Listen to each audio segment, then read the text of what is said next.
साथियों, क्लास आपकी fast track revision की क्लास है जिसमें हम 1 घंटे में कंप्लीट आपका पेपर देखने वाले, 1 घंटे में एक पूरा पूरा रिव्यू देखने वाले, पेपर का पूरा पूरा जो ये आप कह सकते हैं रिवीजन करने वाले हैं। तो सभी लोग तैयार हो जाइए। बज चुके हैं 6:40। 6:40 से स्टार्ट करेंगे, 7:40 पर कंप्लीट 11-12 चैप्टर जो भी हैं आपके कंप्लीट कर देंगे, हम लोग रिवीजन कर लेंगे। तो स्टार्ट करते हैं साथियों बिना देरी किए हुए। तो एक बार जितने भी कैंडिडेट लाइव जुड़ चुके हों सभी लोग क्लास को बच्चा शेयर कर दीजिएगा। आज लास्ट टाइम कह रहा हूं, जहां तक शेयर कर पाए वहां तक शेयर कर दीजिए, स्टेटस लगा दीजिए, क्योंकि ये आपकी लास्ट क्लास, लास्ट आप कह रहे हैं फास्ट ट्रैक रिवीजन में कह रहा हूं। जो बच्चे रिवाइज नहीं कर पा रहे हैं उन सबके लिए बहुत ही बेहतरीन रिवीजन होगा और जो डर है वो आपके अंदर से निकल जाएगा। बहुत सारे बच्चों का जो व्हाट्सएप पे मैसेज आ रहा है, सर बहुत डर लग रहा है एग्जाम को लेके। बच्चा एक एक डर जो है वो बाहर आपका निकल जाएगा, डोंट वरी। बाकी आप सब क्लास को एक बार लगातार शेयर कर दो, जहां तक शेयर करके पहुंचा सको बच्चा पहुंचा दो। फिर स्टार्ट करते हैं, देखते हैं ना। चलिए, without any ad, without any wasting your time, now start and then please tell me video and audio quality is clear. चलिए साथियों, रिवीजन स्टार्ट करते हैं। हो चुके हैं 6:40। 7:40 तक हमको कंप्लीट रिवीजन कर लेना है without any wasting your time. इसलिए सभी लोग जितना भी जरूरी हो उतना ही पूछें, उतना ही कमेंट कीजिएगा, उससे ज्यादा आप लोग आज मत कीजिएगा, क्योंकि 1 घंटे में कंप्लीट मैं रिवाइज कराने वाला। निश्चित आज तक जितनी क्लासेज आपने की होंगी ऐसी क्लास आपको कभी नहीं मिली होगी, ना ही कभी बच्चे मिलेगी। ऐसी ऐसी फास्ट ट्रैक रिवीजन क्लास ना ही कभी मिली थी, ना ही कभी मिलेगी। ये बात हम किए, 2 मिनट बचे थे, बात हमने कर ली। हो चुके हैं आपके 6:40। सभी बच्चे आ भी चुके हैं लाइव। एक बार शेयर भी आप लोगों ने कर दिया होगा निश्चित। और चलिए स्टार्ट करते हैं फास्ट ट्रैक रिवीजन की क्लास को। बच्चे, हमारा जो पहला चैप्टर है, पेपर है हमारा समकालीन भारत व शिक्षा। पेपर है समकालीन भारत व शिक्षा, पहला चैप्टर है बच्चे विविधता एवं बहुलतावाद। देखिए एकदम फॉर्मल वे में चीजों को देखेंगे, इसलिए ये मत सोचिएगा, कुछ भी दिमाग में मत रखिएगा बच्चे। सिर्फ आपको सुनना है, सुनते सुनते रिवाइज करना है। 1 घंटे में कंप्लीट आपके 10 चैप्टर 11 चैप्टर जो भी हैं करवा दूंगा बच्चे, भरोसा रखिएगा।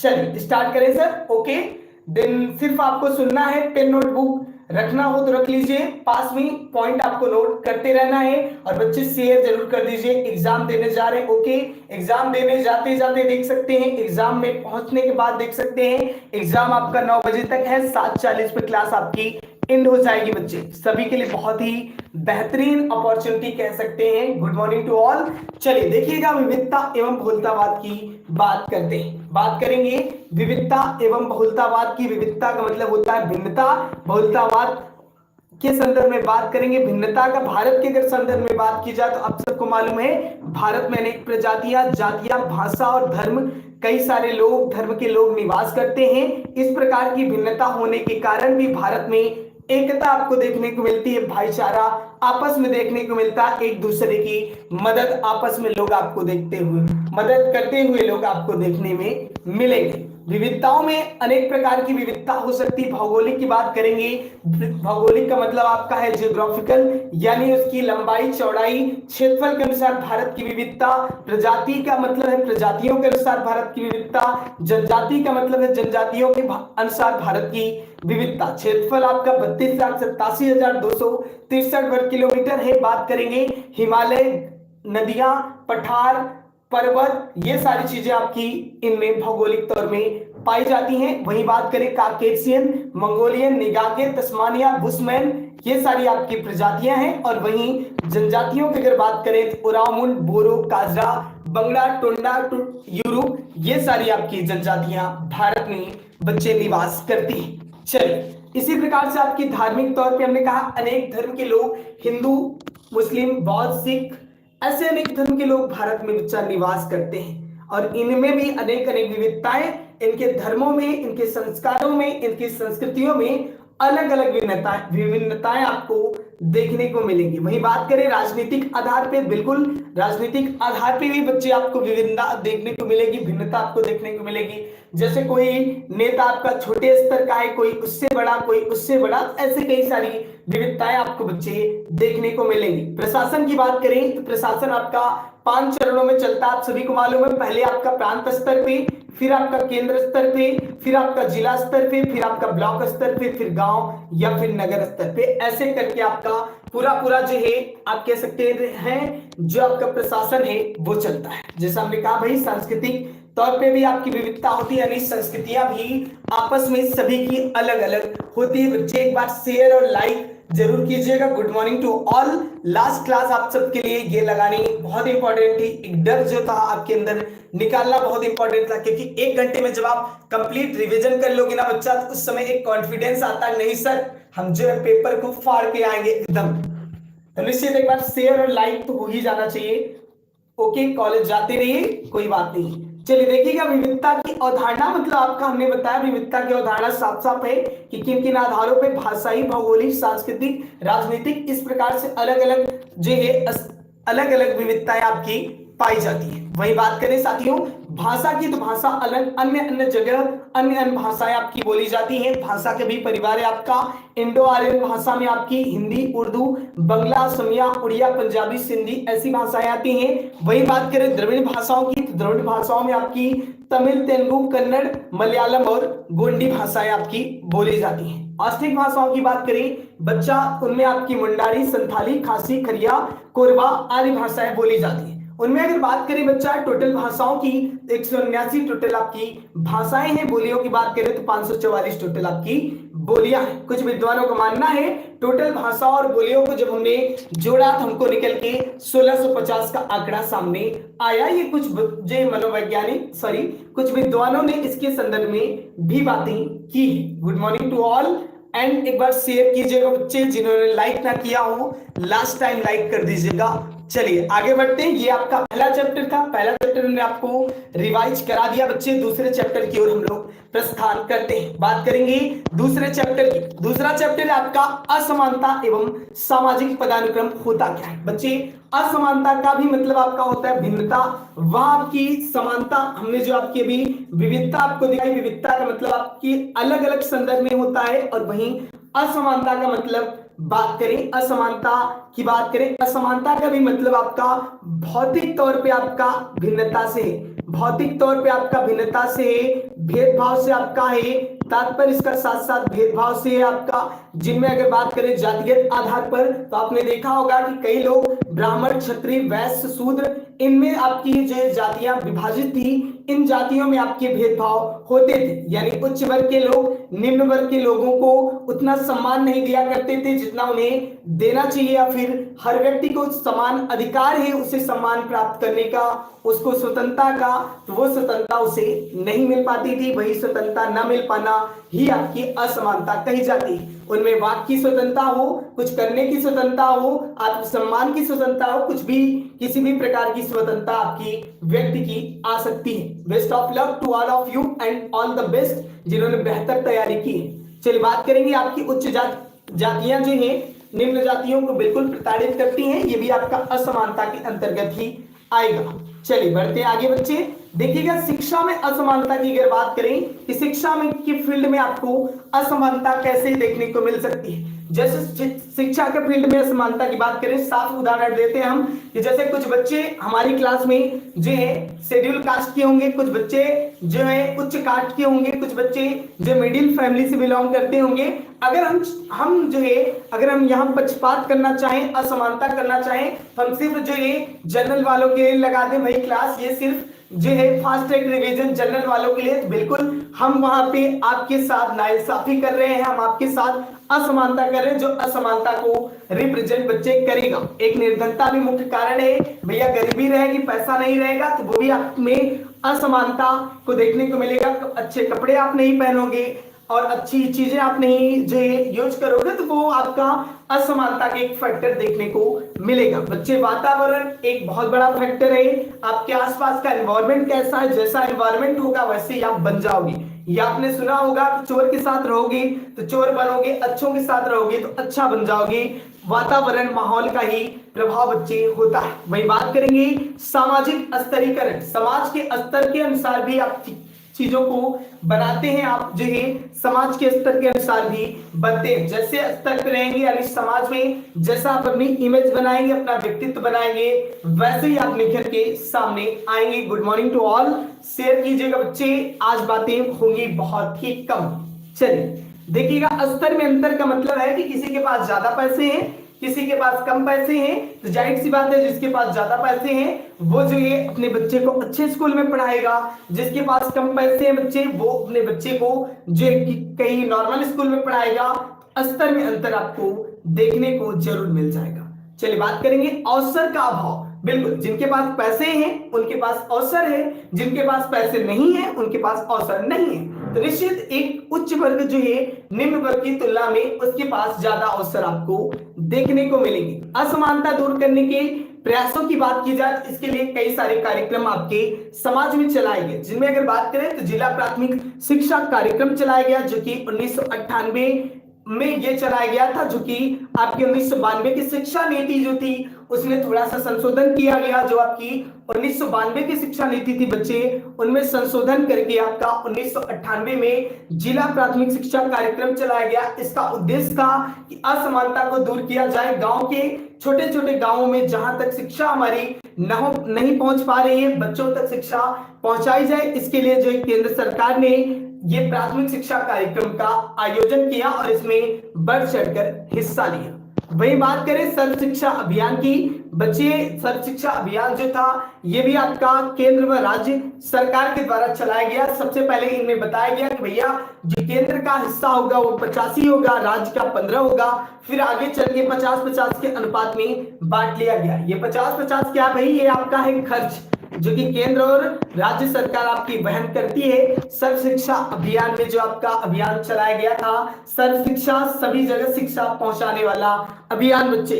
चलिए आगे बढ़ते हैं, देखिएगा ऑपरेशन ब्लैक बोर्ड की बात करेंगे। ऑपरेशन ब्लैक बोर्ड भी शिक्षा से जुड़ा हुआ ही था। शिक्षा को एक चरम सीमा तक ले जाने के लिए, हर एक व्यक्ति के पास पहुंचाने के लिए, हर एक नागरिक के पास पहुंचाने के लिए बच्चे इस ऑपरेशन को किया गया जिसे आप कहते हैं operation black board. Operation black board आपका चलाया गया। इसमें जो कहा गया कि राष्ट्रीय शिक्षा योजना 1986 के अंतर्गत 1987 में जो ये शिक्षा को हर जगह या फिर सर्वव्यापीकरण के लिए हर जगह पहुंचाने के लिए आंदोलन चलाया गया था, यह ऑपरेशन चलाया गया था, जिससे जो शिक्षा संसाधनों में बहुत ही ज्यादा वृद्धि हुई, लोगों तक शिक्षा जो एक माध्यम के रूप में पहुंच सकी। और ये जो है आपका 2002 और 2003 में सर्व शिक्षा अभियान में जोड़ लिया गया। ये आपका भाग जो था ऑपरेशन ब्लैक बोर्ड का, वो 2002 या 2003 में जो है आपका सर्व शिक्षा अभियान के अंतर्गत इसे बच्चे शामिल कर लिया गया। जाति व्यवस्था की बात करें, आप सबको मालूम है जाति हमारी जे अगर वैदिक काल से बात करें तो जे आपकी 4 वर्णों में विभक्त थी, ब्राह्मण, क्षत्रिय, वैश्य व शूद्र। इन 4 वर्णों में हमारी जातियां जो है वैदिक काल प्राचीन काल से ही विभक्त थी। उनमें भी आपका जे बहुत सारी ये जातियों में भी जातियों की वजह से हमारा विकास जो है बहुत सारा रुका हुआ है, क्योंकि जातियां ही आपकी सामाजिक विकास का अवरोध है, यानी समाज में बहुत सारी असमानता पैदा करती हैं। असमानता के साथ साथ भेदभाव की भावना पैदा करती है, जिससे हमारा सामाजिक विकास जो है वो रुक जाता है, अवरोध वहां उत्पन्न हो जाता है बच्चे। देश की एकता में उससे बाधा आती है। कहीं कहीं आपने देखा होगा कहते हैं ये भैया जो शेड्यूल कास्ट के हैं, ये हमारे उच्च कास्ट के हैं। उच्च कास्ट वाला करता क्या है आदमी, जो शेड्यूल कास्ट का आदमी अगर उसके घर पे गया तो उसे अलग बर्तन में पानी पिलाएगा, अलग चीज से व्यवहार करेगा। तो निश्चित अगर वो अलग ढंग से उससे व्यवहार करेगा, एक आपके देश की एकता अखंडता को भी जो है आप कह सकते हैं एकता अखंडता एक आपकी बाधित होगी, प्रजातंत्र के लिए बहुत ही ज्यादा आपका घातक होगा। भारतीय संविधान में कहा गया कि सभी भारत के सभी लोग समान हैं, सभी के समान आदर दिया जाए। एक आपकी संविधान की अवहेलना भी यहाँ पे देखने को मिलेगी। पक्षपात एवं भ्रष्टाचार को बिल्कुल प्रोत्साहन मिलेगा, क्योंकि अगर आप में अगर जाति है, अगर आपके अंदर जो जाति व्यवस्था है तो निश्चित आप अपने कास्ट के लोगों पर ज्यादा ध्यान दोगे, जिससे आपका या फिर समाज के लोगों का नैतिक पतन होगा, उनके नैतिक विकास में बच्चा बाधा उत्पन्न होगी। औद्योगिक कुशलता में बाधा का मतलब क्या भैया, जैसे मान लीजिए शेड्यूल कास्ट का कोई व्यक्ति रोजगार करता है तो उसे रोजगार करने में जो है दिक्कत महसूस होगी, क्योंकि अगर सब व्यक्ति इसका सहयोग नहीं करेंगे तो निश्चित तौर पे वो एक बाधा की ओर बढ़ेगा। नैसर्गिक एवं मानसिक तनाव की बात करें, जिससे उसके दिमाग में आपका एक तनाव उत्पन्न होगा और वो अपने काम को करने के लिए जो आपको उसके अंदर जो आप कह सकते हैं आत्मबल है वो कम हो जाएगा, उसके अंदर कॉन्फिडेंस कम हो जाएगा और निश्चित वो अपने काम में अच्छा नहीं कर पाएगा। अपराधी प्रवृत्ति को प्रोत्साहन, बिल्कुल अगर आप किसी पे भी अत्याचार करेंगे मेरे भाई तो निश्चित उसके अंदर आपराधिक प्रवृत्ति होगी, वो किसी न किसी दिन आपको पलट के जवाब देगा। धर्म परिवर्तन में प्रेरक का मतलब आप किसी धर्म को देखें और अगर उस धर्म में आपको ज्यादा फैसिलिटी ज्यादा चीजें दिख रही हैं तो निश्चित आप उस धर्म की ओर आकर्षित होंगे और अपने धर्म में बदलाव करेंगे। गुड मॉर्निंग ऑल, जो बच्चे नए हो चैनल को सब्सक्राइब कर लीजिएगा, प्रेस कर दीजिएगा बेल आइकन। हम आपके लिए हमेशा ही बेहतरीन से बेहतरीन कंटेंट लाने का प्रयास करते रहते हैं, हमेशा का हमेशा। तो आप सबका सहयोग बनता है क्लास को उन बच्चों तक पहुंचाएं जो बच्चे इस क्लास से मतलब दूर है। बाकी आप सब जगह सहयोग बना के रखिएगा, ये हमारा दायित्व है कि हम आपको कैसे क्या चीजें देंगे। चलिए बात करेंगे विदेशों से संपर्क में आपकी बाधक हो सकती है, विदेशी दास्ता से आपको जय मुक्त करा सकती है, पारिवारिक तनाव इसके कारण आपके होते हैं, सामाजिक गतिशीलता में ये साथियों आपकी बाधक होती है और औद्योगिक संघर्ष के बारे में हमने आपको बताया कि बिल्कुल आपके औद्योगिक संघर्ष देखने को आपको मिलते हैं। चलिए आगे बढ़ते हैं, वंचित वर्ग की शिक्षा के बारे में बच्चे समझेंगे कि वंचित वर्ग की शिक्षा आपकी क्या है। वंचित वर्ग का मतलब है आपका गरीब वर्ग, असहाय वर्ग। साफ साफ है, वंचित वर्ग का मतलब बच्चे गरीब वर्ग, असहाय वर्ग होगा। वही बात करेंगे अशिक्षा की। अशिक्षा, बिल्कुल जब आपका वंचित वर्ग गरीब वर्ग में अशिक्षा होगी तो बिल्कुल उनके अंदर विचारों में रूढ़वादिता होगी। आपने एक स्टेटमेंट सुना होगा कि हमारे दादाजी मजदूर थे, मतलब हमारे जैसे पिताजी मजदूर थे, हम मजदूर हैं तो हमारा लड़का क्या कर लेगा, वो भी मजदूर होगा। तो निश्चित ऐसी स्टेटमेंट आपने गांव में सुना होगा कि अगर हम नहीं कुछ कर पाए, हमारे पड़ोसी कुछ नहीं कर पाए तो हमारा लड़का कैसे कुछ कर लेगा।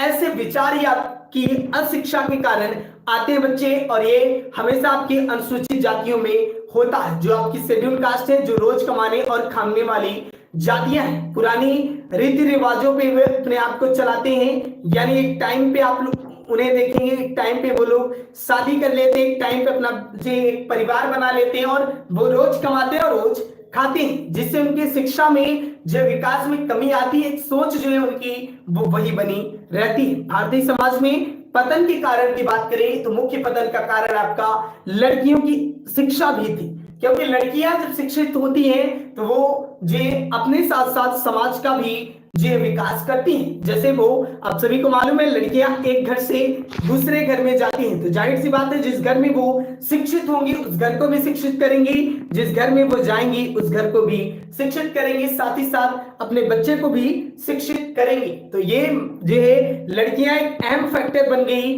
भारतीय समाज में शिक्षा को आगे बढ़ाने के लिए। तो निश्चित तौर पे जो लड़कियां थी वो पहले शिक्षा से वंचित थी। अगर बात की जाए प्राचीन काल की, चाहे बात करें आप वैदिक काल की, चाहे बात करें आप बौद्ध काल की, चाहे आप बात करें जो मध्यकालीन काल की या मुस्लिम शिक्षा की। मुस्लिम शिक्षा में तो लड़कियों को जो शिक्षा नहीं प्राप्त किया जा देने, मतलब जो मुस्लिम काल में जो शिक्षा थी वो लड़कियों को नहीं दी जाती थी, उन्हें जो इस शिक्षा से उन्हें वंचित रखा जाता था। लेकिन वही जो वैदिक काल में बात करें तो सिर्फ उच्च वर्ग के लोग ही, उच्च वर्ग की लड़कियां, उच्च वर्ग के घर की लड़कियां, मतलब जिनके घर जो धन खाने से संपन्न हो वही लड़कियां जो है शिक्षा ले सकती थी। लेकिन आज के संदर्भ में देखा जाए, आज के संदर्भ में बढ़ती हुई प्रगति के दौर में आप देखेंगे तो निश्चित लड़कियां आपको आगे देखने को मिलेंगी और इसके जो बढ़ते चढ़ते उदाहरण आपको समाज में देखने को मिल जाएंगे। चाहे आप खेल के क्षेत्र की बात करें, चाहे आप जो दुनिया के बेहतर एग्जाम की बात करें, नंबर 1 एग्जाम की बात करें, चाहे रद्दी एग्जाम की बात करें, हर एक जगह टॉपर के तौर पे आपको गर्ल्स ही देखने को मिलेंगी बच्चे। इस वजह से अगर आपसे पूछ लिया जाए महिला सशक्तिकरण का क्वेश्चन तो इसे कोरिलेट करके आप लिख लीजिएगा। महिला या फिर आपसे पूछा जाए जे कि स्त्री शिक्षा से रिलेटेड तो आप जितना कोरिलेट कर पाए उतना बेहतर रहेगा। और जो है बच्चों जो जितना जो लड़कों को अधिकार मिलना चाहिए उतना ही लड़कियों को भी अधिकार समाज के द्वारा मिलना चाहिए, बिल्कुल निश्चित मिलेगा। तो वो आगे अपने आप को साबित करके दिखाएंगी। चलिए देखिएगा, अनुसूचित जातियां बालक की शिक्षा से वंचित होने के कारण क्या है। बच्चे जो बालिकाओं की जो अशिक्षित होने का मुख्य कारण क्या था, निर्धनता थी और दूसरा घर का काम, घर का चूल्हा चौका भी एक मुख्य कारण था कि वो घर पे रह के उतना काम हो जाता था कि लड़कियां बाहर जो है जाके पढ़ाई नहीं कर पाती थी। बस आज जो है आज के संदर्भ में देखा जाए तो सोच जो है बदल रही है और आज जो रिजल्ट आपके सामने भी है। माता पिता का अशिक्षित होना साथ ही साथ बालिकाओं के प्रति समाज का नजरिया भी एक अहम हिस्सा आपका होता है। चलिए ऐसे वर्ण की बात करें साथियों, कुछ वर्ण ऐसे भी हैं जो अपने बच्चों को पढ़ाना चाहते हैं लेकिन कुछ रीजन की वजह से नहीं पढ़ा पाते, जैसे पैसों की कमी, साधनों की कमी की वजह से वो अपने बच्चे को नहीं पढ़ा पाते और इस वजह से जो है वो निर्धन खैर होते ही हैं। चलिए बात करेंगे आगे पिछड़े वर्ग की। पिछड़ा वर्ग यानी गांव का वर्ग। गांव में आप सभी जानते हैं स्कूलों का अभाव होता है और कहीं स्कूल में भेदभाव आपको देखने को मिलेगी, यानी अलग अलग जगह आपको भेदभाव अलग अलग तरीके से देखने को बच्चे मिलेंगे। ये टॉपिक आपके जनरल है, जितना बढ़ा सके बच्चे बढ़ाइएगा। विकलांग का मतलब आप किसी भी अंग से आप बाधित हैं, यानी आप जैसे अंधे हो सकते हैं, बहरे हो सकते हैं, लंगड़े हैं, गूंगे हैं, तो आपको कैसी शिक्षा जानी चाहिए। बच्चे अगर आप अंधे हैं तो जाहिर सी बात है आपको सामान्य विषय रहेगा, गृह विज्ञान, संगीत, शारीरिक कलाएं, यानी सुनने वाले जो आपके यंत्र हैं, श्रवण यंत्रों की सहायता से आपको शिक्षा दी जाएगी। निश्चित बहरे हैं तो आपको चीजें दिखा के दृश्य यंत्रों की सहायता से शिक्षा बच्चे दी जाएगी। उन दृश्य यंत्रों में टीवी हो सकता है, स्मार्ट बोर्ड हो सकता है, बहुत सारी चीजें आपकी आ सकती है, वो अपने अकॉर्डिंग आप सोच लीजिएगा। लूले लंगड़े हैं यानी आप पैर या हाथ से बाधित हैं तो निश्चित रूप से आप सबके लिए भी घुमावदार कुर्सी की व्यवस्था होगी। हाथ से दूषित हैं तो इसके लिए बिजली के टंकन यंत्र यानी आर्टिफिशियल हैंड आपके लिए जो है वो आर्टिफिशियल हैंड जो है वो आपको दिए जाएंगे। बच्चा धैर्य रखिएगा, मैं कह रहा हूं 7:40 तक पूरा रिवाइज कर दूंगा तो 7:40 तक पूरा रिवाइज करवा दूंगा। ट्रस्ट है ना, पूरा ट्रस्ट रखिएगा बच्चे, क्योंकि इतना हमने आपको पढ़ाया है तो निश्चित तौर पे आपका भरोसा जो है वो बने रहना चाहिए। ये लास्ट क्लास में आप सभी के लिए लगा रहा हूं कि आप सब जो बच्चे रिवाइज नहीं कर पा रहे उनका पूरा रिविजन हो जाए, तो इसलिए धैर्य बना के रखिए, एक एक शब्द को बस सुनते रहिएगा, दिमाग में बैठता चला जाएगा। फिर आप कहेंगे बच्चा 7:50 पे कहेंगे बहुत बेहतर क्लास थी, इससे बेहतर क्लास आज तक सर आपने ना पढ़ाई ना हमने कभी पढ़ा था। चलिए देखिएगा, शिक्षा में अवसर में समानता का महत्व, यानी शिक्षा में अवसर की समानता हमने कहा कि हर एक व्यक्ति को होनी चाहिए। शिक्षा के अवसर में समानता, शिक्षा जो हर एक व्यक्ति को समान तौर पे मिलनी चाहिए। तो इसके कुछ महत्व बच्चे हैं, उनकी महत्वों की बात करें अगर तो शिक्षा मौलिक अधिकार है, बिल्कुल आपका एक मौलिक अधिकार है, आपको शिक्षा मिलनी चाहिए। बालक के व्यक्तित्व का सर्वांगीण विकास इसी के द्वारा होता है।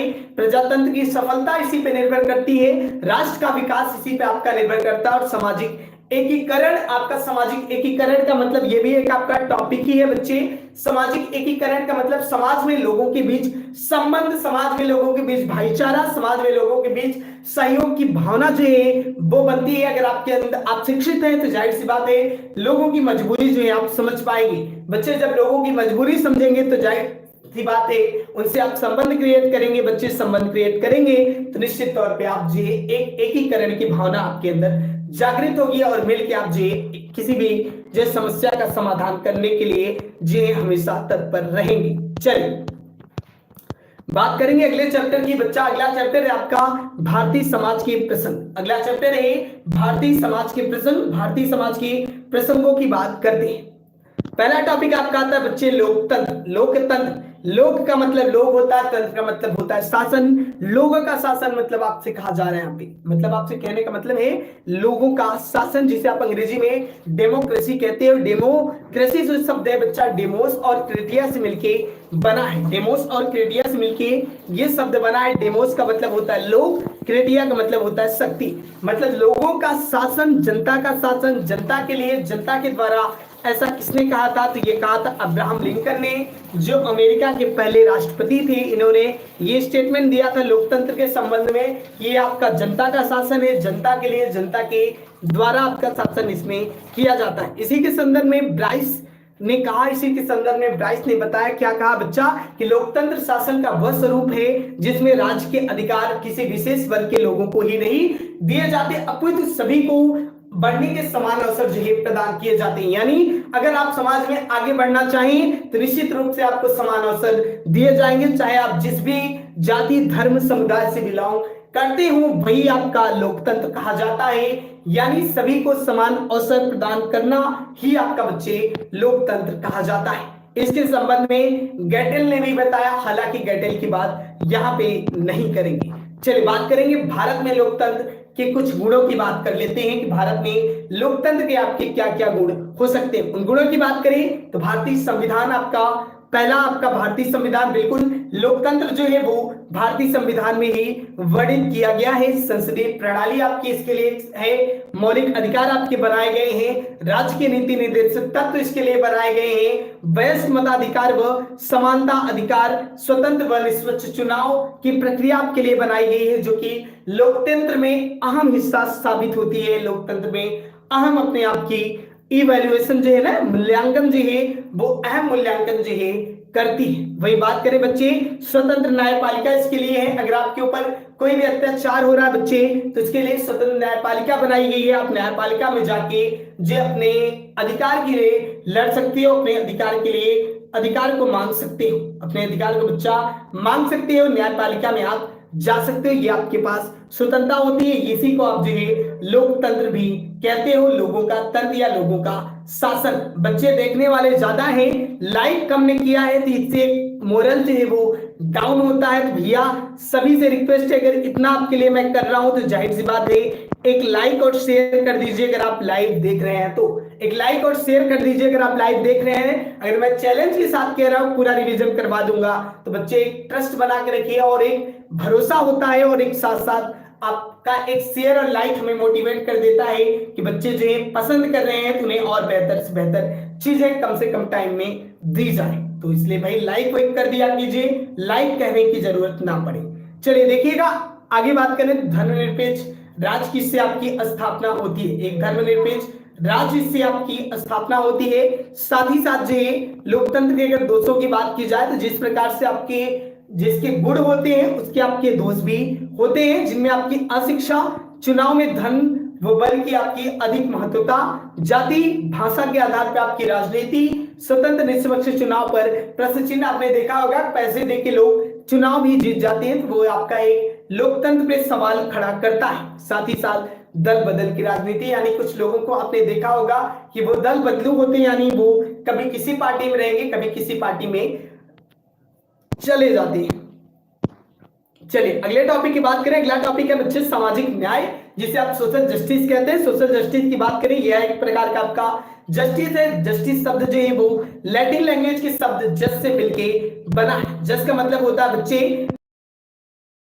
यानी वह कारक, एक ऐसा फैक्टर जिसके द्वारा व्यक्ति एक दूसरे से संबंधित हो, यानी एक दूसरे से बंधे हो, वो फैक्टर ही आपका जो सामाजिक न्याय कहा जाता है। सामाजिक बंधनों का ही एक जो रूप, सामाजिक बंधनों का ही एक नाम जो आपका सामाजिक न्याय कहा जाएगा। उनमें आपके बच्चे, माता पिता, विद्यार्थी, शिक्षक, हम आप सभी लोग हो सकते हैं, हम आप सभी लोग होते हैं। सीमाओं से इनकी एक लिमिट्स होती है, उस लिमिट्स के अंदर ही ये न्याय आपके जो है कह सकते हैं प्रतिबंधित होते हैं। सामाजिक न्याय भी आपका एक प्रकार का न्याय है, जिनमें जो है सभी व्यक्तियों के साथ भेदभाव न कर सभी को आगे बढ़ने के लिए समान अवसर बच्चे प्रदान किए जाते हैं। समानता की बात करें, समानता का फैक्टर की बात करें तो अभी हमने बात की समानता का मतलब आपका होता है इक्वलिटी, सभी को आगे बढ़ने के समान अवसर प्रदान करना, मानवीय गौरव हो, अधिकारों को समान रूप से सभी तक पहुंचाना, यानी आपके जो मूल अधिकार है वो आप करिए और जो भी आपके पास आगे बढ़ने के अवसर है उन्हें आप पूरी तरह से उन अवसरों का लाभ उठाइए। अगर ये हम कर रहे हैं तो निश्चित आपसे हम समानता कर रहे हैं, आपसे हम चाह रहे हैं कि आप भी आगे जाएं, समाज में अपने अच्छे रुतबे को शामिल करें। चलिए आगे बढ़ते हैं। इसके संबंध में प्रोफेसर लास्की ने और अन्य लोगों ने भी अलग अलग मत अपने अपने दिए। प्रोफेसर लास्की ने कहा बच्चा कि सभी के साथ जो है समान व्यवहार करना, सभी से अच्छे तरह से बोलना ही आपका जो है समानता नहीं है, बल्कि उन्हें जो आगे बढ़ने के समान अवसर प्रदान करना ही असली समानता कही जाती है। समानता के भेदों की बात करें तो उनमें आपकी नागरिक समानता, राजनीतिक समानता, सामाजिक समानता, प्राकृतिक समानता व आर्थिक समानता आपकी होती है। अलग अलग जो है आपकी समानताएं आती हैं। दिव्या सिंह कह रही वीडियो साफ नहीं है। दिव्या सिंह आप रेगुलर नहीं है बच्चे, एक बार जो आप YouTube के फीचर से क्वालिटी थोड़ा सा इंप्रूव कीजिएगा, क्वालिटी बढ़ाइएगा, निश्चित वीडियो आपको साफ दिखेगा। जो बच्चे रेगुलर वाले हैं उन्हें मालूम है वीडियो कैसे साफ दिखेगा। गुड मॉर्निंग ऑल बच्चे, एक बार क्वालिटी बढ़ा लीजिएगा। लैंगिक असमानता की बात करें, जैसा हमने बताया कि स्त्रियों के साथ जो है स्त्रियों को शिक्षा जो है वो नहीं दी जाती थी प्राचीन काल से। जे अभी के संदर्भ में बात की जाए अब भी जो है स्त्री और पुरुष के बीच भेदभाव किया जाता है, मतलब स्त्री के तुलना में पुरुष को आगे बढ़ने के ज्यादा अवसर प्रदान किए जाते हैं। यही जो लिंग के आधार पे असमानता ही आपकी लैंगिक असमानता कही जाती है, अधिकार को लेकर असमानता कही आपकी जाती है। चलिए इनके स्वरूपों की बात करें तो इनमें आपका स्वास्थ्य पोषण के लिए हो सकता है, शिक्षा में हो सकता है, वैश्यावृत्ति आपका एक मुख्य कारण है, साथ ही साथ तलाक के द्वारा उत्पीड़न और दहेज उत्पीड़न, और विज्ञापन में जो आपके एड्स आते हैं उनमें अंग प्रदर्शन, यानी जो गर्ल्स हैं उनका एड बना के उनसे जो प्रोडक्ट का प्रचार करवा के एक जो असमानता, लैंगिक असमानता समाज में पैदा होती है, समाज में देखने को बच्चे मिलती है। इसे दूर करने के लिए बच्चा सबसे बड़ा फैक्टर है स्त्री को सशक्त बनाया जाए, स्त्री शिक्षा को बढ़ावा दिया जाए, स्त्रियों के संगठनों को प्रोत्साहन दिया जाए, स्त्रियों के जो भी जागरूकता कार्यक्रम है उनको जो कह सकते हैं ना, उनको जो स्त्री शिक्षा के आपके कह सकते हैं कार्यक्रम चलाए जाते हैं उन्हें प्रोत्साहन दिया जाए, समाज में जागरूक किया जाए स्त्रियों को। मानवाधिकार की बात करते हैं बच्चे। मानवाधिकार मानव के अधिकार से तात्पर्य है जो आपका मूल अधिकार है बच्चे, वही मानवाधिकार कहा जाता है। इनमें आपका राष्ट्रीय अधिकार हो सकता है, प्रजाति, नस्ल, लिंग या फिर धर्म के अनुसार अधिकार आपके पास होते हैं। आप जो कहीं भी बोल सकते हैं, कहीं भी आप अपने विचारों को रख सकते हैं, कहीं भी आप देश में जा सकते हैं, ये सारे अधिकार आपके मूल अधिकार हैं। इसका मतलब ये नहीं है कि आपके अधिकारों का आप उल्लंघन करें, यानी आपके पास अधिकार दे दिए गए उससे आप किसी दूसरे की भावना को ठेस पहुंचाना, ये आपका मानवाधिकार में नहीं आएगा बच्चे। इसे आप मानवाधिकार नहीं कहोगे, जिसे आप मौलिक मूल अधिकार कहेंगे या फिर नैसर्गिक अधिकार भी इसे ही आप कहते हैं। क्वेश्चन आपसे अगर आपसे पूछा जाए मूल अधिकार फिर भी समझिएगा, आपसे पूछा जाए नैसर्गिक अधिकार तब भी आप वही क्वेश्चन समझिएगा।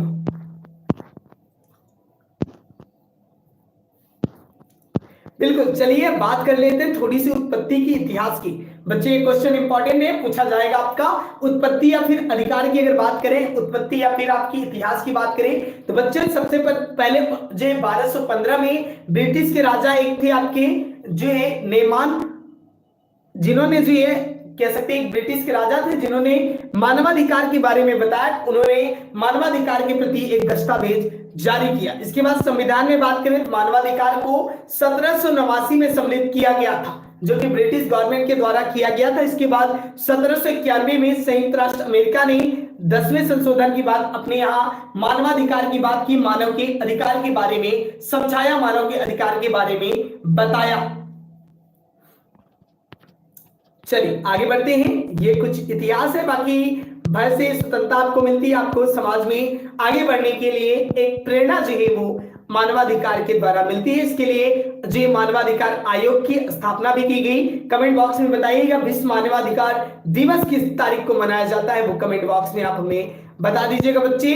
बाकी राष्ट्रीय मानवाधिकार आयोग की बात करें तो जीवन स्वतंत्रता, समानता, शक्ति, गरिमा जैसे अधिकार जो इनमें प्रदान किए जाते हैं। चलिए अगले चैप्टर की बात करें। अगला चैप्टर है आपका वैदिक शिक्षा को लेकर। बच्चा वैदिक शिक्षा को लेकर आपका अगला चैप्टर है, यहीं से बात कर लेते हैं क्योंकि हमें पॉइंट टू पॉइंट ही बात करनी है। 10 दिसंबर, वेरी गुड, बहुत सही, 10 दिसंबर मानवाधिकार दिवस आपका मनाया जाता है बच्चे, याद रखना आप सबको।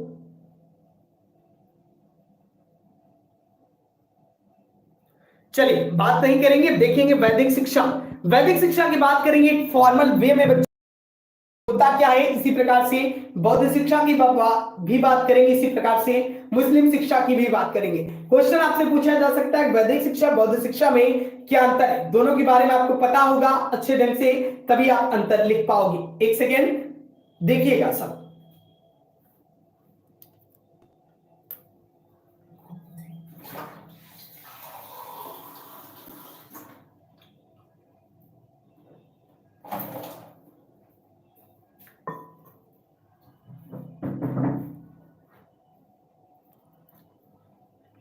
चलिए बहुत सही, जो रास्ते में कोई दिक्कत नहीं है वो रिवीजन कर ले, बाकी सभी जो बच्चे हैं वो सब रिवीजन कर ले। अभी 7:40 तक क्लास चलेगी, सारा कुछ रिवाइज करवा दूंगा, डोंट वरी।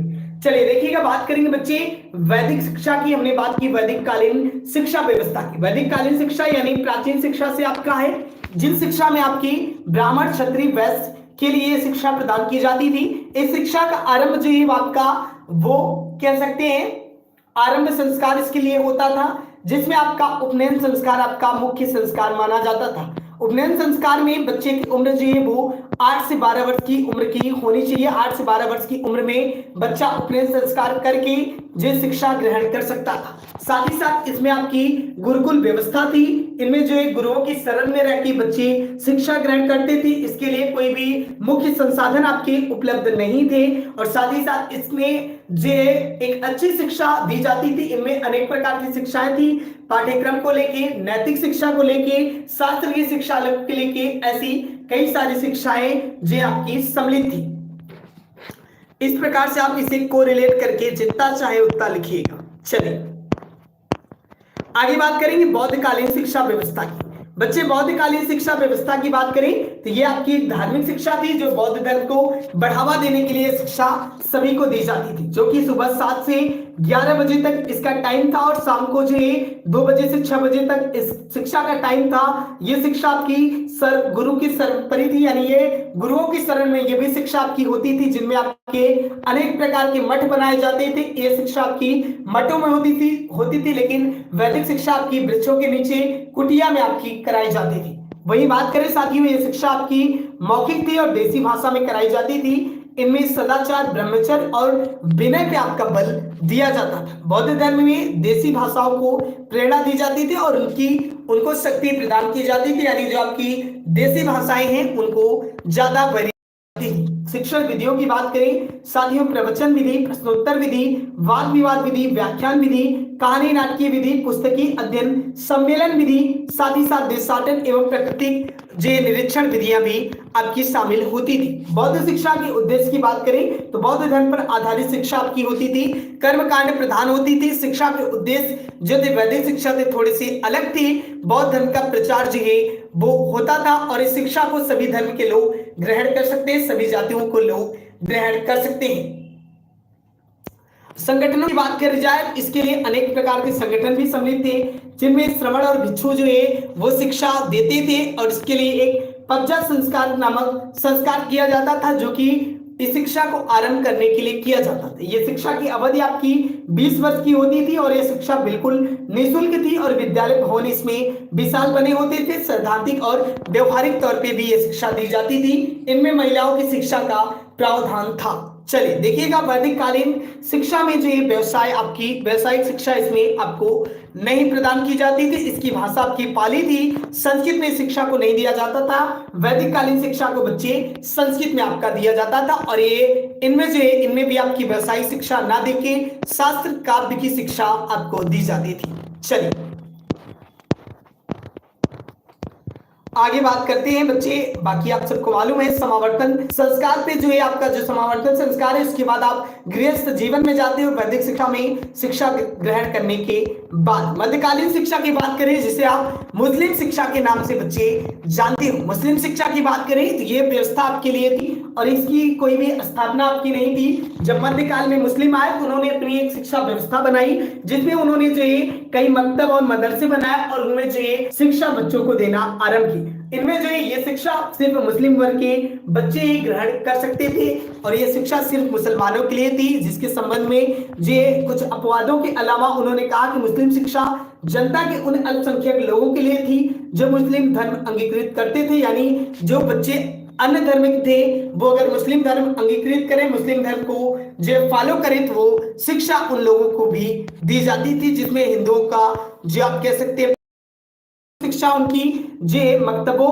खानकाहों या फिर दरगाहों में होती थी, जिसके प्रवेश के लिए जो है उन्हें जो है बिस्मिल्लाह खान खानी रस्म से गुजरना पड़ता था। यह रस्म आपकी 4 वर्ष 4 माह 4 दिन का जब बच्चा हो जाता था तब यह रस्म आपकी कराई जाती थी, जिसमें जे बच्चा और उसके साथ साथ उसके संबंधित लोग जे नए कपड़े पहन के मौलवी के साथ जो है जे कुरान शरीफ पढ़ते थे और बच्चा जो है कुरान शरीफ को दोहराता था जिससे इसकी शिक्षा का आरंभ होता था। पाठ्यक्रम बच्चे साधारण था, इनमें कुरान की आयतें पढ़ाना, बालकों को लिखना पढ़ना सीखना सिखाना, साथ ही साथ व्याकरण, फारसी भाषाओं का ज्ञान और नैतिक विकास के लिए शेख सदी की लिखी पुस्तकें जैसे बोस्ता और गुलिस्ता पुस्तकों को जो बच्चों को पढ़ाया जाता था। शिक्षण विधियां आपकी मौखिक थी, निश्चित तौर पे एक पाठ तैयार होने के बाद अगले पाठ को जो है बच्चों को पढ़ाया जाता था। उच्च शिक्षा की बात करें बच्चे, इनमें उच्च शिक्षा के लिए आपके मदरसों की स्थापना की गई, जिनमें अगर बात की जाए तो आगरा, दिल्ली, अजमेर, लाहौर, लखनऊ और सियालकोट जैसे मदरसे जो मुख्य रूप से फेमस थी। पाठ्यक्रम की बात करें तो शिक्षा की अवधि जो थी वो लगभग 10 से 12 वर्ष की थी, यानी जो शिक्षा का टाइम था वो 10 से 12 वर्ष का था। जो कुछ क्लासेज में बच्चे होते थे उन्हें 2 प्रकार की शिक्षा दी जाती थी, एक तो आपकी धार्मिक शिक्षा, दूसरी उनकी एक लौकिक शिक्षा होती थी। धार्मिक शिक्षा में बात करें तो कुरान, इस्लामिक इतिहास, कानून और सिद्धांतों को पढ़ाया जाता था। वहीं बात करें लौकिक शिक्षा में तो आपके पुस्तकें पढ़ाई जाती थी, विभिन्न विषयों को पढ़ाया जाता था और साथ ही साथ आपके अरबी फारसी भाषा के साहित्य आपके पढ़ाए जाते थे। शिक्षण विधि आपकी मौखिक थी, भाषण विधि, कक्षा नायकी विधि, धर्म दर्शन, तर्कशास्त्र, राजनीतिक राजनीतिक पर आपका पूरा सिलेबस जो है वो आपका कह सकते हैं सिलेबस पूरा था। चलिए बाकी आप लोग समझिएगा, कहीं कहीं अगर कुछ भी होता है तो। बाकी आगे बढ़ते हैं। शिक्षा के माध्यम की बात करें, फारसी भाषा आपकी फारसी या फिर उर्दू आप कह सकते हैं, यह शिक्षा के माध्यम की भाषा थी। परीक्षाएं इनमें नहीं होती थी और बच्चे स्वयं मूल्यांकन करके जो अपने आप को जान लेते थे। इनमें कोई भी प्रमाण पत्र आपका नहीं दिया जाता था। जो साहित्य का छात्र का मतलब साहित्य क्षेत्र का बच्चा होता था उसे काबिल, धर्मशास्त्र का आमिल और दर्शन शास्त्र के बच्चे को फामिल कहा जाता था। मुस्लिम शिक्षा की विशेषताओं की बात करें बच्चे, व्यवहारिक शिक्षा, ये शिक्षा निःशुल्क थी, व्यक्तिगत संपर्क छात्र और शिक्षक में होता था, कक्षा नायकी पद्धति पे थी। शिक्षक की स्थिति जो थी वो बहुत ही दयनीय थी क्योंकि वेतन बहुत ही कम था। शिष्य गुरु का संबंध प्रगाढ़ था। शिक्षा का संरक्षण जो है इनमें बहुत ज्यादा होता था और शिक्षा अनिवार्य रूप से सभी के लिए थी और सांस्कृतिक एकता और भाषा और विज्ञानों को प्रोत्साहन दिया जाता था इस शिक्षा में। चलिए अगले चैप्टर की बात करें। आपका अगला चैप्टर 7वां चैप्टर है बच्चे, क्या है? भारत में यूरोपीय शिक्षा का आगमन। भारत में यूरोपीय शिक्षा के आगमन की बात की जाए तो भारत में यूरोपीय शिक्षा कैसे आई? पाश्चात्यवाद विचारधारा की बात की जाए, यानी कुछ लोग थे जो पुरानी परंपराओं पुरानी विचारधाराओं को मानते थे। बच्चे पुरानी विचारधाराओं को मानने वाले लोग जो थे वो कहते थे कि हम अपनी मातृभाषा में शिक्षा को ग्रहण करेंगे, हम अपनी मातृभाषा को ही आगे बढ़ाएंगे, लोकल लैंग्वेज को ही आगे बढ़ाएंगे। लेकिन जब यूरोप से लोग आए उन्होंने अपना व्यापार करना शुरू किया। व्यापार के बाद जो है उन्होंने कुछ कदम उठाए, उनकी व्यापार में थोड़ी सी उन्हें असुविधा देखने को मिली भाषा को लेके। फिर उन्होंने बेहतर मेहनत की और लोगों में शिक्षा का संचार किया और अपनी शिक्षा अंग्रेजी में जो है लोगों तक पहुंचाने का जो है उन्होंने एक बेड़ा उठाया और साथ ही साथ उनका मेन मकसद था कि कंपनी के लिए जो प्रशिक्षित कर्मचारी उनकी कंपनी के लिए चाहिए थी उन्हें, इसीलिए उन्होंने ये सारे कदम उठाया और निश्चित तौर पे ये कदम आगे चलकर लोगों ने इसका सपोर्ट भी किया, कई भारतीय नेताओं ने इसका सपोर्ट किया और कई अंग्रेजी राजनीतिक दलों ने इसका सपोर्ट किया, जिससे ये आपकी शिक्षा व्यवस्था आगे बढ़ सकी। इसके लिए जो विवाद हो गया, कुछ लोग जो है वो पाश्चात्य विचारधारा के थे, मतलब वो अपनी भाषा को सर्वोपरि करना चाहते थे, कुछ लोग जो है इस भाषा को सपोर्टर थे, तो अनेक भाषाओं के सपोर्टर थे, तो अनेक विवाद इनमें देखने को आपको मिले। यही विवाद आपका पाश्चात्य और पाश्चात्यवाद का विवाद कहा जाता है। इसके संबंध में बच्चे मैकाले ने एक विवरण पत्र जारी किया। मैकाले ने इसके संबंध में एक विवरण पत्र बच्चे जारी किया। उनका विवरण पत्र क्या था? ये चैप्टर बहुत इंपॉर्टेंट है, इस चैप्टर को रिवाइज सब करके जाइएगा। ये चैप्टर और इसके अगले वाला चैप्टर सभी बच्चे रिवाइज करके जाइएगा, नहीं धोखा हो जाएगा। इस चैप्टर से ज्यादा से ज्यादा क्वेश्चन मिलने के चांसेस हैं।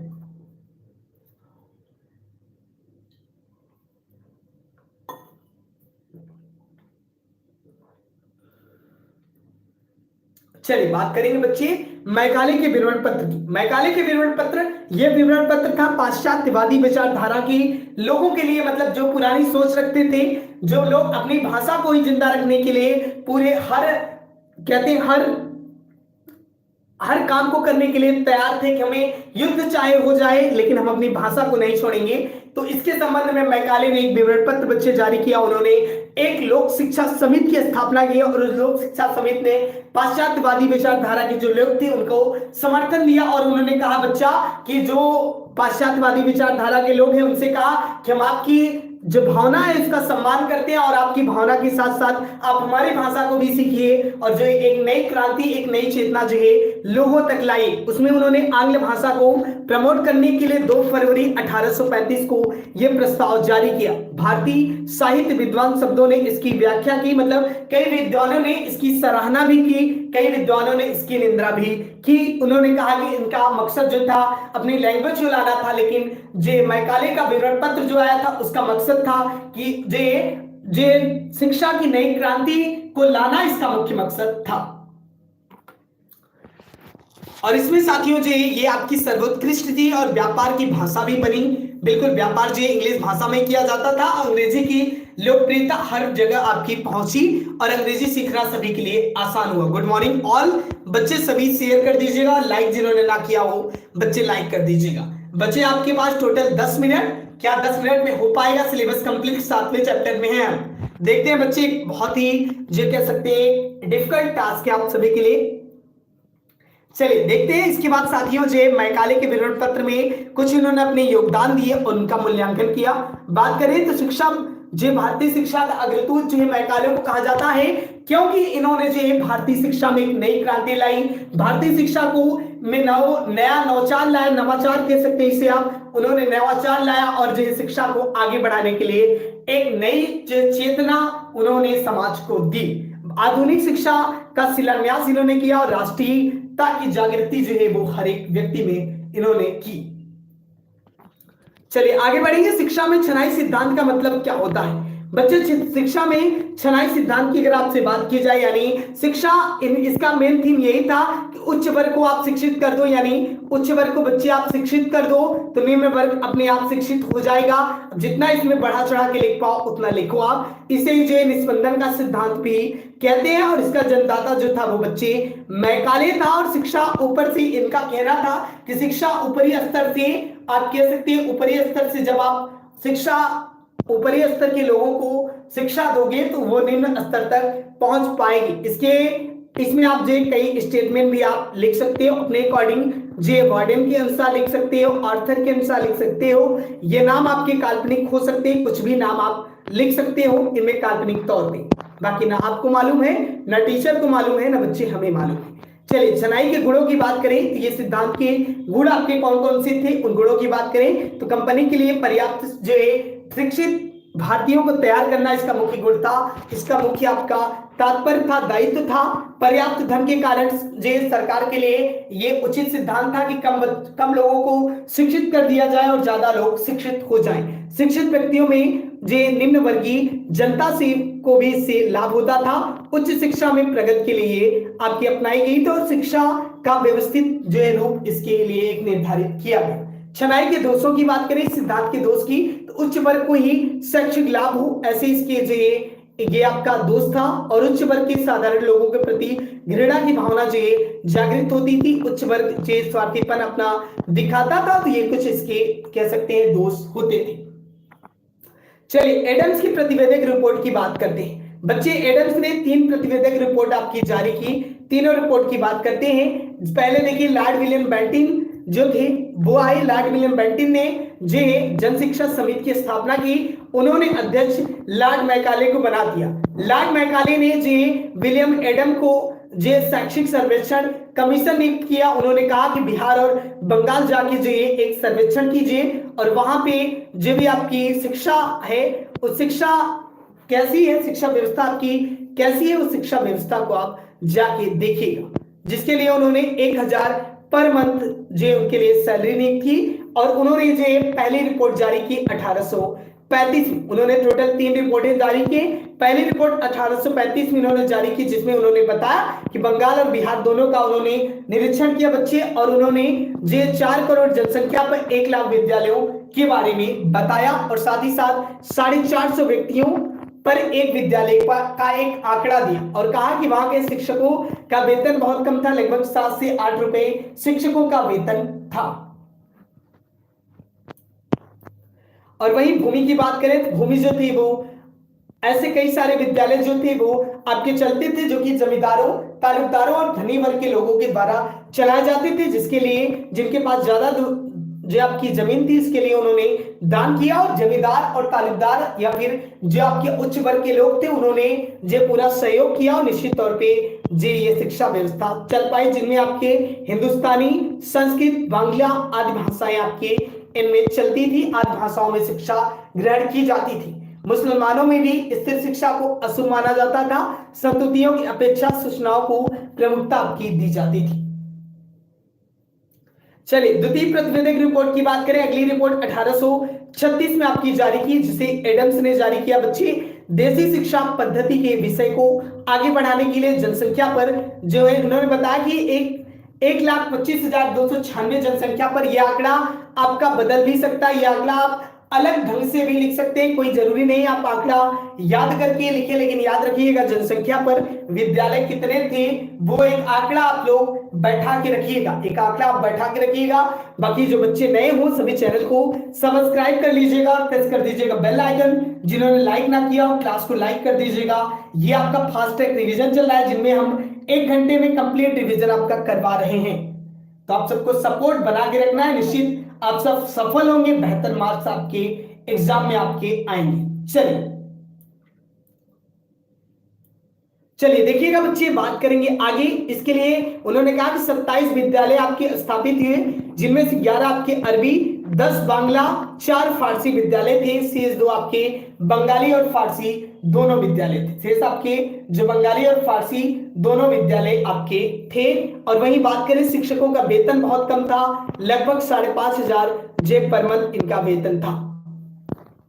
तृतीय प्रतिवेदक रिपोर्ट की बात करें, 5 जगहों का सर्वेक्षण 5 जिलों का किया गया, जिनमें वीरभूमि, तिरहुत, वर्धमान, मुर्शिदाबाद और दक्षिणी बिहार आपका था। ये दक्षिणी बिहार आपका था, जहां पे उन्होंने सर्वेक्षण किया और देखा कि 2567 विद्यालयों में जे 30,900 छात्र पढ़ते हैं, जहां में 6 विद्यालय जो बालिकाओं के लिए चलाए गए हैं, जिनमें 610 बालिकाएं आपकी पढ़ती हैं। All the best to all of you.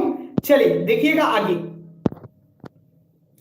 इसके बाद देखते हैं बच्चे एडम्स की शैक्षिक व्यवस्था के सुधार। एडम्स ने कैसे जो है शैक्षिक व्यवस्था में अपने सुधार किया, उन सुधार की बात करते हैं। उन सुधारों की बात करें बच्चा, तो देखिएगा भारत शैक्षिक विकास कार्य योजना को चालू करने वाला एक आपका मात्र कह सकते हैं देश था। और जो शिक्षक प्रशिक्षण नॉर्मल स्कूल की स्थापना करना इसका मुख्य उद्देश्य था। एडम्स की जो आपकी रिपोर्ट थी उनमें विद्यालयों को सरकारी और गैर सरकारी अनुदान प्रदान करना, भारतीय भाषा और साहित्य ज्ञान विज्ञान का अध्ययन अध्यापन करना और साथ ही साथ कृषि शिक्षा की व्यवस्था, आधुनिक पाठ्य विषय वस्तु, जिले में जिलाधिकारियों की नियुक्ति, शिक्षक के लिए वेतन वृद्धि और साथ ही साथ चारित्रिक विकास के लिए जो अहम योगदान जो एडम्स की द्वारा सामने आया। चलिए देखिएगा वुड की घोषणा पत्र को। वुड के घोषणा पत्र की बात करते हैं।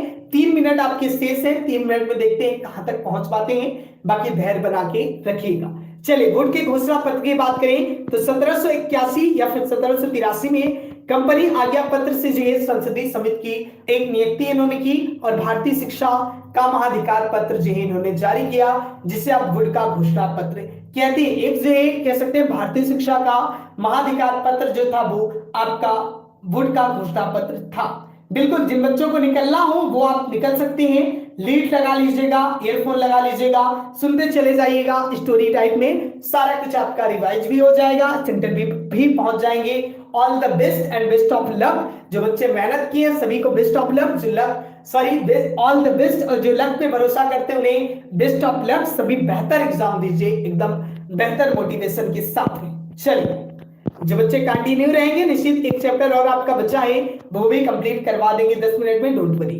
चलिए देखिएगा वुड के घोषणा पत्र की सिफारिशों में आपकी कौन कौन सी सिफारिशें थी। उनमें बात करें तो शिक्षा का उत्तरदायित्व, शिक्षा के उद्देश्य, पाठ्यक्रम और साथ ही साथ शिक्षा का माध्यम और आपकी शिक्षा विभाग की स्थापना, क्रमबद्ध विद्यालयों की स्थापना, जे विश्वविद्यालयों की स्थापना, जन साधारण शिक्षा का प्रसार, सहायता अनुदान प्रणाली, अध्यापकों का प्रशिक्षण, स्त्री शिक्षा, व्यवसायिक शिक्षा, मुसलमानों की शिक्षा, शिक्षा और रोजगार। ये इसकी मुख्य सिफारिशें थी। जितना आपको समझ में आए शिक्षा को लेके सारा कुछ आप जो वुड के घोषणा पत्र की सिफारिश में लिख दीजिएगा। गौरव बताइएगा आपका सेंटर कहां गया है, कमेंट बॉक्स में गौरव बताइएगा सेंटर आपका कहां गया है। चलिए आगे बढ़ते हैं। देखिएगा घोषणा पत्र की अगर गुणों की बात करें, हमने दिखाया कि कौन कौन सी मांगे जो थी वो घोषणा पत्र में की गई थी। वहीं आपसे अगर गुणों की बात की जाए तो शिक्षा निश्चित नीति का निर्धारण करती है, जन शिक्षा पर बल दिया जाता है, उत्तरदायित्व का निश्चय आपका होता है, साथ ही साथ भारतीय भाषाओं को जो ये बच्चे प्रोत्साहन किया जाता है, भारतीय भाषाओं को जो प्रोत्साहित किया जाता है, सहायता अनुदान प्रणाली जो इसके लिए प्रारंभ की जाती है, स्त्री शिक्षा पर ध्यान दिया जाता है, मुसलमानों का विकास इसके लिए किया जाता है और निर्धन छात्रों को सुविधा प्रदान की जाती है, क्रमिक विद्यालयों की स्थापना इसके लिए की जाती थी। चलिए बाकी ये आपका सब पढ़ लिया है आपने, सिर्फ एक रिवीजन है जिसे आप देख लीजिए। घोषणा पत्र के दोषों की बात करें बच्चा, घोषणा पत्र में कौन कौन से दोष थे, उन दोषों की अगर बात करें तो शिक्षा पर नियंत्रण, अंग्रेजी की को महत्व देना और देसी विद्यालयों का हास्य और पाश्चात्य धर्म की साहित्य का प्रचार और साथ ही साथ जो उद्देश्य की संकीर्णता और परीक्षा का महत्व इसके अहम जी आप कह सकते हैं पहलू थे।